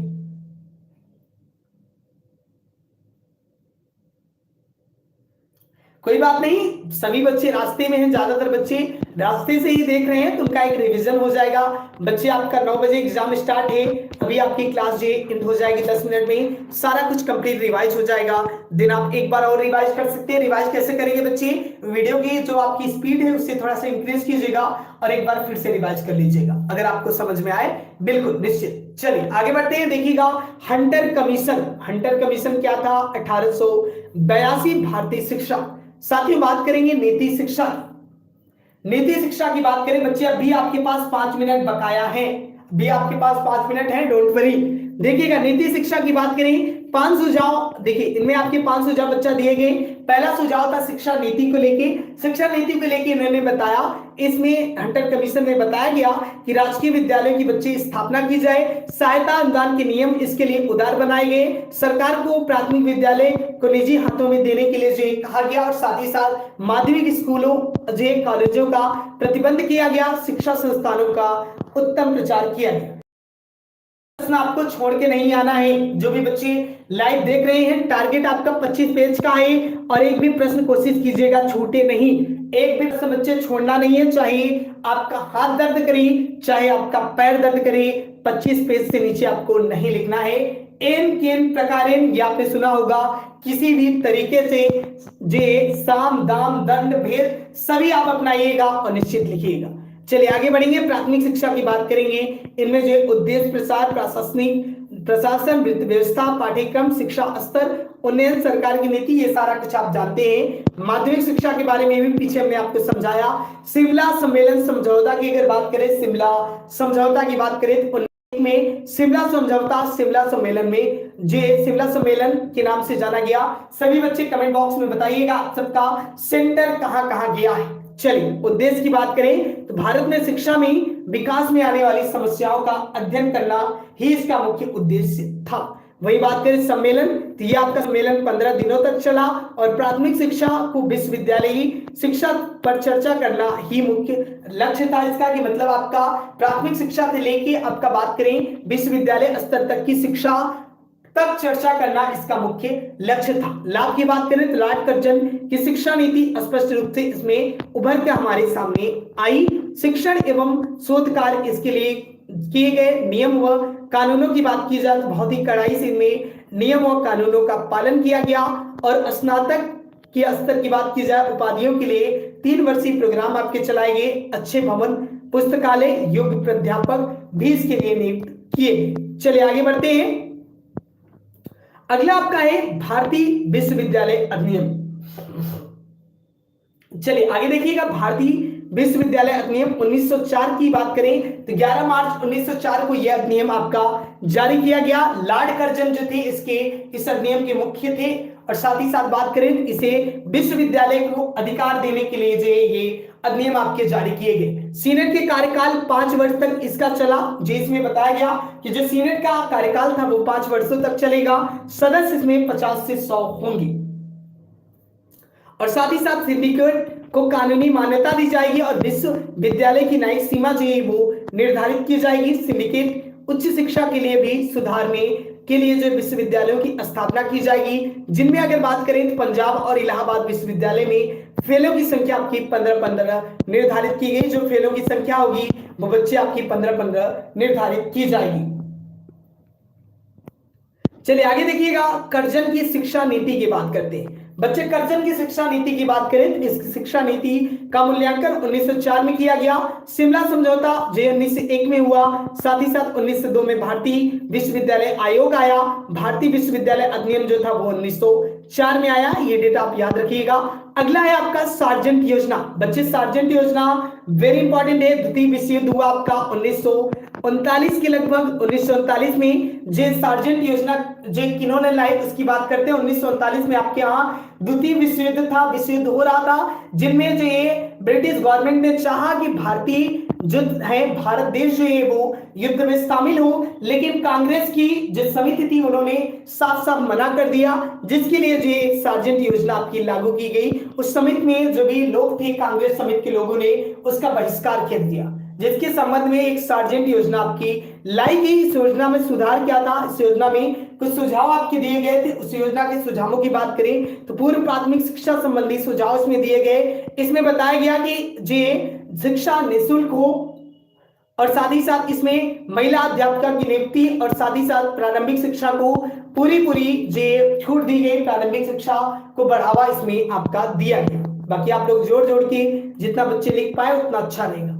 चलिए देखिएगा। प्राथमिक शिक्षा संबंधी सुझाव भी दिए गए, जिनमें कहा गया 6 से 14 वर्ष के बच्चों को निःशुल्क और अनिवार्य शिक्षा दी जाए। प्राथमिक विद्यालय जो हो वो 2 भागों में हो, जूनियर और बेसिक सीनियर में दोनों में हो आपका, जिनमें आपकी महिला अध्यापिकाओं की नियुक्ति की जाए। जिनमें अगर बात करें अध्यापक और जे छात्रों के अनुपात की 1:30 के अनुपात में जो ये आपके विभाजित होने चाहिए। सीनियर बेसिक शिक्षा की बात करें तो लड़के लड़की आपकी अलग अलग पढ़ेंगी जे सीनियर बेसिक में, और सामूहिक रूप से क्रियाकलाप आपके इसमें होंगे और एक अध्यापक पर 25 छात्र आपके पढ़ेंगे। माध्यमिक शिक्षा की बात करें तो 11 से 17 वर्ष के बालक माध्यमिक शिक्षा के अंतर्गत आएंगे। जो बालक 11 से 17 वर्ष के होंगे, बच्चे जो बालक 11 से 17 वर्ष के होंगे वो आधुनिक शिक्षा के अंतर्गत आएंगे। भाषा आपकी जो होगी वो बच्चे मातृभाषा होगी, यानी आपकी लोकल लैंग्वेज में ही आपको पढ़ाया जाएगा। निर्धन छात्रों की छूट में 50% फीस में छूट दिया जाएगा। निर्धन छात्र छात्रवृत्ति पाएंगे और साथ ही साथ माध्यमिक स्कूलों में अंग्रेजी अनिवार्य रूप से होगी। और अध्यापक छात्रों के आंकड़े की बात करें तो 20 छात्रों पर एक अध्यापक की नियुक्ति की जाएगी। उच्च शिक्षा की बात करें तो उच्च शिक्षा में महाविद्यालय और विश्वविद्यालय की योग्य और होंगे वो योग्य शिक्षक नियुक्त होंगे, छात्र छात्रों की छात्रवृत्ति की सुविधा उन्हें होगी और साथ ही साथ शिक्षार्थी अध्यापक के बीच संबंध जो होगा वो प्रगाढ़ होगा। गरीब बच्चों की आर्थिक सहायता दी जाएगी। शिक्षा के प्रशासन संबंधी सुझाव में अगर बात करें तो इनमें जो है प्रशासन के लिए अनेक सुझाव आपके दिए गए जो कि बेहतरीन सुझाव आपके थे शिक्षा को लेकर। चलिए लास्ट टॉपिक है आपका मंदबुद्धि एवं विकलांग बालकों की संबंधित जी आपकी संबंधी सुझाव। बिल्कुल मंदबुद्धि बालक जो थे उससे इसके संबंध में हमने पीछे आपको बताया कैसे इनकी शिक्षा दीक्षा होती है वो लिख लीजिएगा। शिक्षण प्रशिक्षण संबंधी सुझाव ये भी आप लिख पाएंगे अपने से, बाकी इनमें बताने वाला नहीं है कुछ भी। औद्योगिक एवं तकनीकी शिक्षा आप जानते हैं टेक्निकल एजुकेशन को कहते हैं जो कि कॉलेज या फिर स्कूलों में दी जाती है, जो कि दो चरणों में दी जाती है। एक तो पूर्णकालिक रूप में, दूसरा आपका होती है अल्पकालिक रूप में, यानी एक छोटे समय के लिए भी दी जाती है, एक आपकी पूरे समय के लिए भी ये शिक्षा आपकी दी जाती है, जिनमें आपकी अर्ध कामगार, कुशल कामगार, कनिष्ठ कामगार और उच्च अधिकारी बनते हैं इस शिक्षा को ग्रहण करने के बाद। छात्र छात्राओं के स्वास्थ्य संबंधी सुझावों की अगर बात करें तो इसके लिए अनेक सुझाव आपके दिए गए जिससे छात्र जो हो वो स्वस्थ रहें, जो विद्यालय शिक्षा अच्छे ढंग से ग्रहण कर पाए। प्रौढ़ संबंधी सुझाव इसके लिए दिए गए जो कि प्रौढ़ शिक्षा के लिए थे। इनमें ये सुझाव दिए गए कि ये शिक्षा प्रौढ़ भी ले सकते हैं, शिक्षा को जो प्रौढ़ के लिए भी जे लाया जा सकता है, जिनमें प्रौढ़ 1 वर्ष में ये शिक्षा लेके जे आप कह सकते हैं 1 वर्ष में वो शिक्षा लेके वो उनके पास एक डिग्री हो जाएगी जिसके माध्यम से वो व्यापार रोजगार नौकरी कर पाएंगे। सार्जेंट योजना के गुणों की बात करते हैं बच्चे। सार्जेंट योजना के गुण की अगर आप बात करो तो केंद्रीय प्रांतीय स्तर पर सरकारों में तालमेल रखने के लिए ये योजना लाई गई। ये योजना शिक्षक और प्रशिक्षण की पूरी तैयारी जो है कराती है और साथ ही साथ शिक्षक एवं पूर्व प्राथमिक शिक्षक को निःशुल्क शिक्षक बनाना यानी एक टीचर बनाने का काम जो है करती है। और 40 वर्ष के समय में ये 33 करोड़ इसके लिए बजट जो पास किया गया कि जो भी है वो 40 वर्ष की अवस्था तक इस योजना के थ्रू लाभ ले सकते हैं और 33 करोड़ का बजट इसके लिए पास किया गया था। सार्जेंट योजना के दोषों की बात करें तो इंग्लैंड की शिक्षा प्रणाली पर ये आधारित थी और ये आपकी 6 योजन दीर्घकालिक शिक्षा थी जो कि आपकी 40 वर्ष की उम्र तक चलती थी और ये योजना आपकी बहुत ही ज्यादा खर्चीली हुआ करती थी। बच्चे 7 चैप्टर कंप्लीट हो चुके हैं। 7 आपके 40 से ज्यादा मिनट हो गए थोड़े से बिल्कुल आपका, लेकिन 7 चैप्टर आपके रिवाइज हो चुके हैं। बच्चे मात्र 2 चैप्टर आप जो रिवाइज करना चाहें तो रिवाइज कर लेते हैं, बाकी जो बच्चे निकलना चाहें वो निकल भी सकते हैं। 10 मिनट आपके बच्चे हैं, 10 मिनट बच्चे रिवाइज कर लेते हैं बच्चे हुए 2 चैप्टर। बाकी आप सबको all the best of luck to all of you. Exam आपकी बेहतर जाए। अभी आपका जो एग्जाम देके आएंगे फिर आपसे मुलाकात जरूर होगी। चलिए देखिएगा, भारत में अनिवार्य शिक्षा के आंदोलनों की बात करते हैं जिनमें गोखले के शिक्षा योगदान का मूल्यांकन आपका किया गया। सैंडल आयोग की रिपोर्ट आपकी निकल के आई, बुनियादी शिक्षा आपकी आई। चलिए बात करते हैं, पूरी बात नहीं करेंगे, यहाँ कुछ चीजें आपकी हम छोड़ के बात करेंगे। देखते हैं गोखले का बिल था, गोखले का वो किस पे आधारित था। ये केंद्रीय धारा सभा द्वारा 16 मार्च 1911 को आपका ये बिल पास किया गया था। विधेयक का उद्देश्य था प्राथमिक शिक्षा प्रणाली को अनिवार्य रूप से आगे बढ़ाना, यानी ये उद्देश्य आपका प्राथमिक शिक्षा प्रणाली को लेकर था, जिनमें गोखले ने ये कहा कि जनसाधारण को भी शिक्षा मिलनी चाहिए, सरकार और जनता को इन पे ध्यान देना चाहिए। साथ ही साथ पंचम ने प्राथमिक शिक्षा के लिए 50 लाख रुपए का अनुदान भी जो है इन्होंने दिया। गोखले बिल का प्रभाव जो है वो पड़ा, जो प्राथमिक शिक्षा पे पूरा प्रभाव इसका पड़ा। शिक्षा नीति संबंधी जो सरकारी प्रस्ताव की बात करें 1913 की, तो ये भी प्रस्ताव आपकी प्राथमिक शिक्षा को लेके ही जो आपका पास किया गया था। इनमें जो सरकारी और गैर सरकारी विद्यालय आपके स्थापित थी, जिनमें विश्वविद्यालय की संख्या में वृद्धि करने के संबंध में ये चीजें आपकी थी। और महिला अध्यापकों की नियुक्ति के संबंध में, स्त्री शिक्षा की नियुक्ति के संबंध में भी इनमें कुछ नियम आपके दिए गए थे। चलिए आगे देखेंगे, कलकत्ता विश्वविद्यालय आयोग की बात करें 1917, कलकत्ता विश्वविद्यालय आयोग 1917 जिसे आप सैडलर आयोग बच्चे कहते हैं, सैडलर आयोग की बात कर लेते हैं। साथियों 12 सितंबर 1911 को जॉर्ज पंचम ने कलकत्ता विश्वविद्यालय में जो है इस आयोग की स्थापना की और साथ ही साथ भारत सरकार ने 1913 में नवीन शिक्षा नीतियों के द्वारा जो है इस का प्रस्ताव पारित किया सैंडर आयोग का। अंग्रेजों ने जे इसे अपना जीत का प्रस्ताव जे मान लिया था। 1917 में कलकत्ता विश्वविद्यालय के कुलपति जो थे वो माइकल सैंडलर थे। इन्हीं के नाम पे जो ये शिक्षा ये आयोग जो था सैंडलर आयोग आपका रखा गया इन्हीं के नाम पे। चलिए आगे बढ़ते हैं। इस आयोग के अन्य सदस्यों की अगर बात करें तो डॉक्टर ग्रेगरी जे इनके अन्य सदस्य थे, प्रोफेसर रैमजे और अन्य लोग अन्य सदस्य थे। इस आयोग की सिफारिशों की बात करें तो माध्यमिक शिक्षा संबंध में और कलकत्ता विश्वविद्यालय के संबंध में ये सिफारिशें जो दी गई सैंडलर आयोग में। माध्यमिक शिक्षा के संबंध में बात आज नहीं करेंगे क्योंकि माध्यमिक शिक्षा हमने बता रखा है। कलकत्ता विश्वविद्यालय संबंधित सुझाव अगर बात करें तो बिल्कुल कई सारे सुझाव दिए गए जिनमें जो विश्वविद्यालय को लेकर आपके मुख्य सुझाव थे, जिनमें कहा गया इंटर के बाद बीए और बीएससी जो भी आपका ग्रेजुएशन किया जाता है वो लगभग आपका 3 वर्ष का होना चाहिए। सैंडलर आयोग की सिफारिशों में अनेक प्रकार की जो सिफारिशें आपके लिए दी गई जिनमें आप देख पाएंगे वो अनेक प्रकार के कोर्सेज, चाहे आपके कानूनी हो, चाहे आपके लॉ वाले हो, डॉक्टरी हो, अध्यापन हो, इंजीनियरिंग हो, सारे कोर्सेज के बारे में इनमें जो प्रस्ताव पारित किया गया। इनके जो कुछ गुण भी थे, इनके कुछ दोष भी थे जो आप लिख पाएंगे जोड़ जोड़ के। अगला चैप्टर आपका स्वतंत्र भारत में शिक्षा।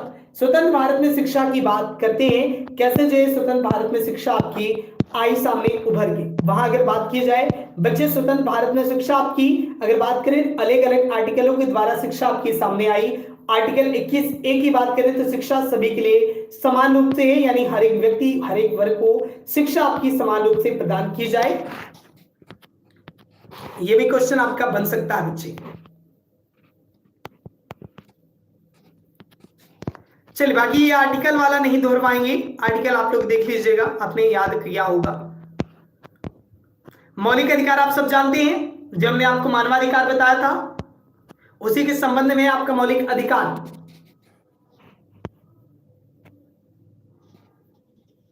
और जो कि आपका अनुच्छेद 29 और 30 में आपका वर्णन किया गया है। 29 और 30 में आपका अनुच्छेद में वर्णित है आपका मौलिक अधिकार, ध्यान रखिएगा। आगे बात करें संविधान में अनुच्छेद 45 में ही शिक्षा के विवरण की समीक्षा कीजिए। बिल्कुल 2002 सर्व शिक्षा अभियान की बात यहां से कर रहा है बच्चे, कैसे सर्व शिक्षा अभियान 2002 और 2003 में चला था। विश्वविद्यालय शिक्षा आयोग की बात की जाए, यहाँ विश्वविद्यालय के बारे में लिखना है। राधा कृष्णन के अनुसार पूछा जा रहा है तो नाम बदलिएगा राधा कृष्णन, बाकी लिखिएगा विश्वविद्यालय आयोग की जो आपने पीछे हमने आपको पढ़ाया वही आयोग आप जेड टाच दीजिएगा, लिख दीजिएगा। बाकी सिफारिशें आपकी वो सिफारिशें आप जोड़ जोड़ के लिखिएगा। अब आपके पास टाइम बहुत नहीं रह गया है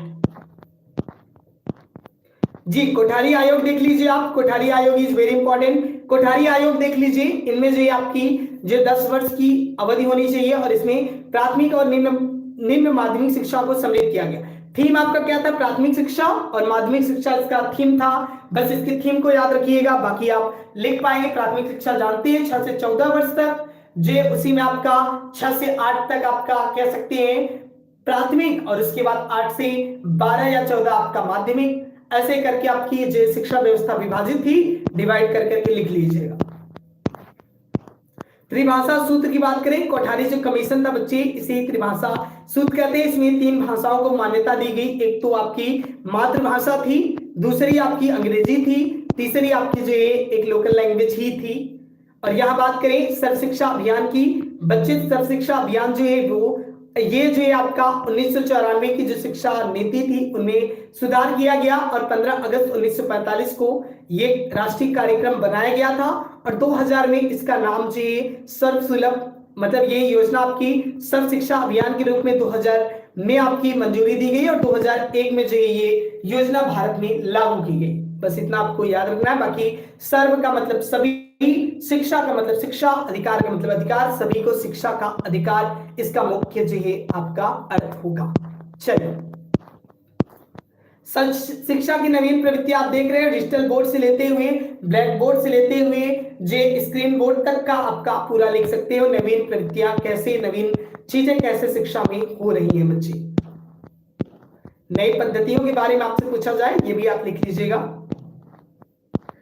बाकी बच्चे ये बात करेंगे, पूरा चैप्टर आपका खत्म हो चुका है, ये आपका लास्ट वाला है पर्यावरण शिक्षा। इसके बारे में कुछ ना बताएंगे आपको, क्योंकि पर्यावरण ऑलरेडी पढ़ रखा है आपने, अच्छे से पढ़ा रखा है, इसका रिवीजन कुछ नहीं करवाएंगे।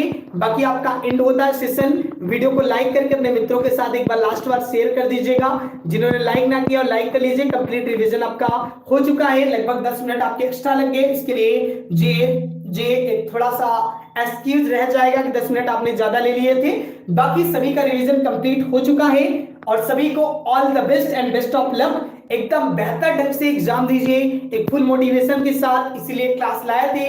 अब डर को डराना है, निश्चित हमें 25 पेज लिख के आना है, इतना याद रखिएगा। डर को डराना है, 25 पेज लिख के आना है निश्चित। All the best to all of you and my all Jaiswal career family members, सभी को all the best for your exam. बेहतर एग्जाम दीजिए और जो पॉजिटिव आप लोग इंटेंशन के साथ एग्जाम दीजिए और पॉजिटिव रिजल्ट लेके आइए। और कमेंट बॉक्स में अभी आपके पोस्ट में पोस्ट कर दूंगा, वहां आप लोग आपका पेपर कैसे हुआ वो रिव्यू जरूर दे दीजिएगा, वो रिव्यू जो है आप लोग जरूर दे दीजिएगा। बहुत बहुत धन्यवाद, आप लोग क्लासेस में बने रहे, निश्चित आपका रिवीजन हो चुका है। Thank you for watching this video this session. मिलते हैं फिर आगे आपका पेपर होने के बाद, तब तक के लिए अपना ख्याल रखिए, पेपर अच्छे ढंग से दीजिए। सभी को all the best and best of luck. Thanks to all my all Jaiswal career family members, thank you.